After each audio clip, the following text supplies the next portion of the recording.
بسم الله ولا حول ولا قوة إلا بالله. ازيكم يا حبايبي عاملين ايه؟ النهاردة ان شاء الله هنعمل أكلة بيتي خفيفة بسيطة، متكاملة، سريعة. لوبيا خضراء. أول حاجة احنا عملنا تخديرة بصلة، عليها شوية ملح وفلفل فقط. عندي كيسة اللوبيا الخضراء في الفريزر، نزلت بيها زي ما هي، طبعا مغسولة متفرزة. نزلت بيها زي ما هي على التخديلة.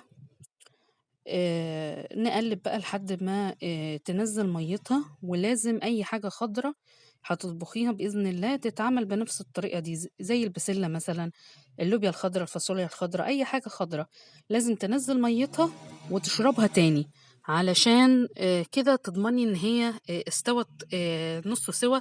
لمّا تنزلي بقى بالطماطم عليها تتسبِّك وتبقى تستوى فيها وتبقى كويسة. طبعًا بنقلِّب فيها كويس أوي. أهي هنا أهي بدأت تشرب خلاص مَيّتها أهي. طبعًا النار مش عالية جدًا عشان ما تقومش المَيّة متبخّرة وتتحرق منِّك. نزلنا بالطماطم برضه اللي عليها ملح وفلفل فقط. عايزة تزوّدي بقى شوية زعتر، شوية طبعًا لازم شوية سُكّر بُساط عشان الحموضة. عايزة تزوّدي شوية بابريكا، شوية كُركُم، الحاجات دي كلّها مفيدة جدًا للصحة وبتدّي لون حلو أوي للطبيخ. نقلِّب بقى ونسيبها على نار عالية لحد ما تغلي كذا غلوة، ونقلِّبها كويس أوي ونسيبها بقى لحد ما تغلي كذا غلوة. أهي بتغلي أهيًا. طبعًا لازم أول حاجة تغلي كويس أوي علشان أضمن إن هي اختلطت كلّها مع بعض كويس أوي. ده أكل أمهاتنا طبعًا، أكل بيتعمل بسرعة علشان لو سِت بيت جاية من الشغل أو حاجة. هنا برضه هنعمل شوية رُز من غير أي إضافات، ما هوش منقوع، رُز مغسول فقط. حطينا شوية زيت بُساط، أول ما سخنوا نزلنا على طول بالرُز المغسول، ما هوش منقوع، علشان نضبط بقى عقد المَيّة كويس جدًا. بعد ما نزلنا بالرُز هندّي له تقليبة واحدة في السريع، كُلّه يتعمل في السريع، علشان مثلًا لو واحدة جاية من الشغل بسرعة حطّت على طول اللوبيا الخضرا على العين، والعين التانية بتحُط عليها الرُز على طول. ننزل بقى بمَيّة من الحنفية عادي خالص، ما هيش مَيّة سخنة ولا حاجة، مَيّة من الحنفية، لإن إحنا لسه هنضبط العقد بتاع الرُز. طبعًا أنا باقول كل الملاحظات ديًّا علشان لو عروسة جديدة والّا حاجة، مش طبعًا لأمهاتنا اللي إحنا بنتعلّم منهم كل شيء. نحُط الملح بقى على حسب طبعًا الرغبة، وعلى حسب كمية الرُز اللي أنتِ هتعمليها. في ناس بيحبّوا الرُز حادق، في ناس بيحبّوه وسط، في ناس بيحبّوه عادم، فعلى حسب ذوقِك أنتِ وحسب اللي هياكل، ومقدار الرُز كمان بيفرق. طَب نضبط المَيّة إزاي على رُز مغسول فقط مش منقوع؟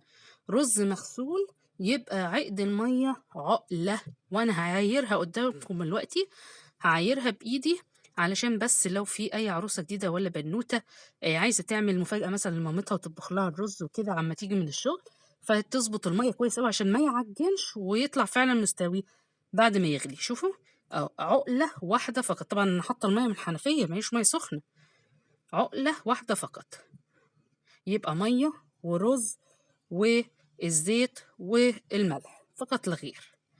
نسيبه بقى لحد ما يغلي ويتشرّب نهائي. نرجع بقى لللوبيا اللي على العين التانية. اللوبيا غِلت أهي بتغلي، هاوطّي بقى عليها خالص، مش خالص برضه، وسط. لازم الخضار يستوي على نار شبيهة للواطية، وسط، يعني خير الأمور الوسط. صلّوا على النبي يا جماعة، عليه أفضل الصلاة وأحسن السلام. الصلاة على النبي بتزيد الأكل بركة، ودايمًا تذكري الله وأنتِ بتطبخي. كان عندي فراخ مسلوقة باطلّعها أحمّرها على طول. لازم لمّا تجيبي الفراخ بتاعة مثلًا الشهر وأنتِ بتشتغلي أو وراكِ بيبي أو مسؤوليات أو كده ومش فاضية، اسلقي الفراخ كلّها في حلة كبيرة، وقسّميها أكلات في الفريزر هتنفعِك أوي في الوقت ده. طَب نعمل جنب الأكل إيه؟ شوية تخديلات زبيب، في ناس كتير أوي بيحبوها التخديلة الدمياطي. بصلتين مبشورين عليهم شوية ملح وفلفل بساط جدًا، وشوية زيت محترمين، شوية زيت محترمين، ما تخافوش أبدًا من الزيت ده كلّه هيتصفّى في الآخر. يعني لو حطيتِ حبّة زيت محترمين جدًا، هيتصفّى ده كلّه وينزل في الآخر وهاوريكِ كل ده بعينِك. البصلتين المبشورين دول عليهم شوية ملح وفلفل، بنحمرهم لحد ما يتبلوا أولا. بعد ما يتبلوا نقلب فيهم كده من فترة للتانية، طبعا ما ننساش عنهم علشان ما تتحرقش من جنب وجنب، لا. أو بنازلة بكبد وقوانص وقلوب متقطعين صغنن جدا على حسب برضو الكمية. يعني لو عاملة بصلتين بس هنزل مثلا ايه كبدتين، قنصتين، قلبين، على حسب الكمية. في ناس بتحب الكبدة والقنصة كتير في تختلة الزبيب، في ناس بتحبها لا قليلة كده، على حسب الذوق اللي بياكل ذوقه ايه. نقعد نقلب بقى لحد ما البصل عندي تبقى لونها بني، مش محروق، بني وسط، كل شيء وسط، خير الأمور الوسط. طبعا أنا عندي عين مغطية على اللوبيا بتتسبك، وعين الرز غلى هوريهولك دلوقتي وتشرب تماما المية، ووطيت برضو عليه عشان يكمل سوا بقى. أحلى أكل تكليف الدنيا اللي مستوي على نار هادية جدا، نار هادية، تاكلي أكل متسبك جميل، يستوي معاكي أسرع بكتير ما تعلي النار عليه. أنا لازم إيدي على طول في البصل عشان ما تتحرقش من جنب وجنب يفضل ني، وكمان علشان القلوب والقوانص والكبد تتحمر كويس قوي معاهم. كده أنا طفيت خلاص وقمت ضايفة الزبيب. طب ليه طفيتي؟ لأن الزبيب بيعمل زي الإسفنجة، بيشرب كل الزيت السخن اللي معانا، وممكن لو فضلتي معلية النار ممكن يفرقع لا قدر الله ويعورك. فلازم كل البنوتات اللي بتتفرج وهتعمل كده لازم تطفي النار قبل ما تضيف الزبيب.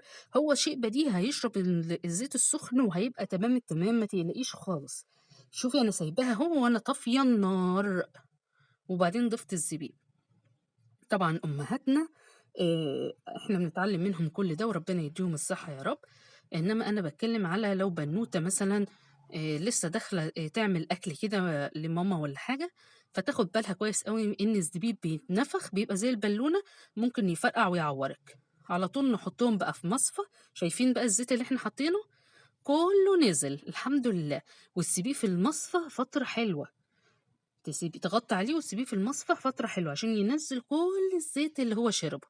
بعد كده تحطيه بقى في طبق عادي وبيبقى مفلفل وجميل. ودي تختيلة الزبيب الدمياطي المشهورين بيها دمياط طبعا، وكل والمحافظات المجاورة ليها. تختيلة الزبيب دي يا سلام بقى مع البط، بتبقى روعة.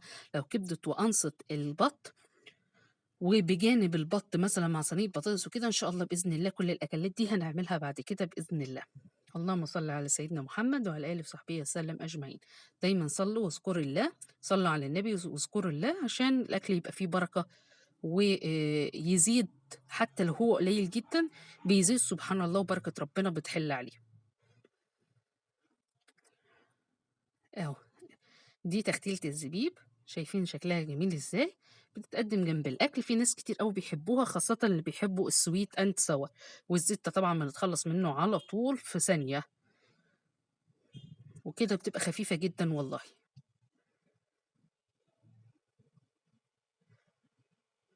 ادي الاكل بعد ما اتغرف، اللوبيا اتسبكت جدا ودقتيها وتقيتي ملحها وفلفلها جميل. ادي الفراخ وادي الرز طبعا طلع هون بعد ما اتشرب ووطيت عليه.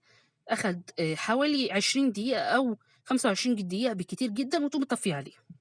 واللوبيا اتسبكت واستوت جدا جدا جدا.